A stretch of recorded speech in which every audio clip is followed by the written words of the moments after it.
എൻ്റെ കേസ് തിരുവനന്തപുരത്ത് column police സ്റ്റേഷനിൽ അന്വേഷിച്ചിട്ട് ഈ ഒരു പോക്സോ എന്ന് പറഞ്ഞൊരു ക്രൈം നടന്നില്ല എന്ന് പറഞ്ഞ് കോടതിയിൽ റിപ്പോർട്ട് കൊടുത്തു.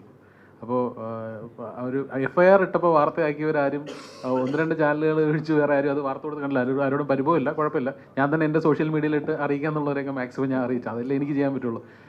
ഇപ്പോൾ നമ്മളിപ്പം ഞാനും രാഹുൽജിയും ഒക്കെ പല കാര്യങ്ങളും മാറ്റി വെച്ച് മിഷൻ മെൻസ് കമ്മീഷൻ എന്ന് പറഞ്ഞ ഒരു പ്രസ്ഥാനത്തിന് വേണ്ടിയിട്ട് നമ്മൾ ഈ ഒരു മുറവിളി കൂട്ടുന്നത് ഇതൊക്കെ ഞങ്ങളുടെ കാര്യം. ഞാനൊക്കെ കേസിൽ നിന്ന് നിരപരാധിയിൽ നിന്ന് തെളിയിക്കപ്പെട്ട ആളാണ്. ഇനി എൻ്റെ കാര്യത്തിൽ കുഴപ്പമൊന്നുമില്ല. പക്ഷേ ഞാനും ഒക്കെ ഇതിൻ്റെ പുറകെ ഇപ്പോഴും നിൽക്കുന്നത്, ഈ സമയം മാറ്റി വെച്ച് നിൽക്കുന്നതെന്ന് പറഞ്ഞാൽ ഇനി വേറൊരു മുകേഷ് നായർ ഉണ്ടാവരുത് എന്നുള്ളതുകൊണ്ടാണ്. കാരണം ഒരുപക്ഷെ ഞാനൊരു UAE സിറ്റിസൺ ആയിരുന്നു. ആ സമയത്ത് കേസ് എടുക്കുന്ന സമയത്തിന് മുമ്പേ ഞാൻ ദുബായിലായിരുന്നു.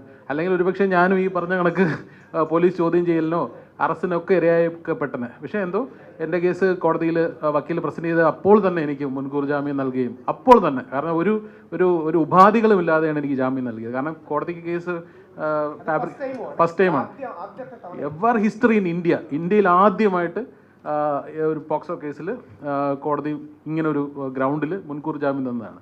അപ്പോൾ ആ ഒരു ഇത് എനിക്ക് ഒരു മെറിറ്റ് എനിക്ക് കിട്ടി. അതിനുശേഷം തന്നെ പോലീസ് അന്വേഷണത്തിൽ നിരപരാധിയാണെന്ന് റിപ്പോർട്ട് കോടതി കൊടുക്കുകയും ചെയ്തു.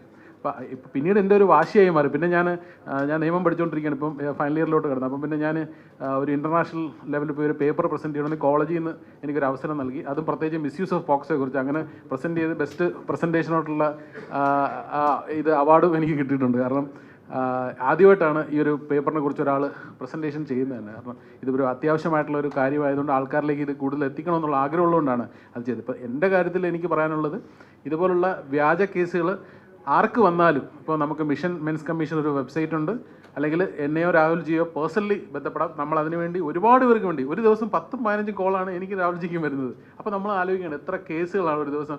സാർ ഇത് വ്യാജ കേസാണെങ്കിൽ, അപ്പോൾ വ്യാജ കേസാണെന്ന് ഉറപ്പായിട്ടുള്ളവർക്ക് തീർച്ചയായിട്ടും നമ്മൾ ഒരു വാതിൽ പുരുഷന്മാർക്ക് വേണ്ടിയിട്ട് തുറന്നിട്ട്, നമ്മൾ സ്ത്രീകൾക്ക് എതിരല്ല, ഒരു സ്ത്രീക്കും എതിരല്ല, സ്ത്രീകളോടൊപ്പമാണ്, സ്ത്രീകൾ നമ്മളോടൊപ്പം ഉണ്ടാവണം. പക്ഷേ ഇതുപോലുള്ള വ്യാജ പരാതികൾ, വ്യാജ കേസുകൾ, പ്രത്യേകിച്ച് കഴിഞ്ഞ വർഷം 5997 വ്യാജ പോക്സോ കേസുകൾ, ഇത് ഞാൻ പറഞ്ഞതല്ല, നാഷണൽ ക്രൈം റെക്കോർഡ് ബ്യൂറോ പറഞ്ഞതാണ്, രജിസ്റ്റർ വ്യാജ പോക്സോ കേസുകളാണ് കോടതി കണ്ടെത്തിയിരിക്കുന്നത്. വ്യാജ പോക്സോ. അപ്പം എത്ര കേസുകൾ ഫയൽ ചെയ്തിട്ടുണ്ടായിരിക്കും?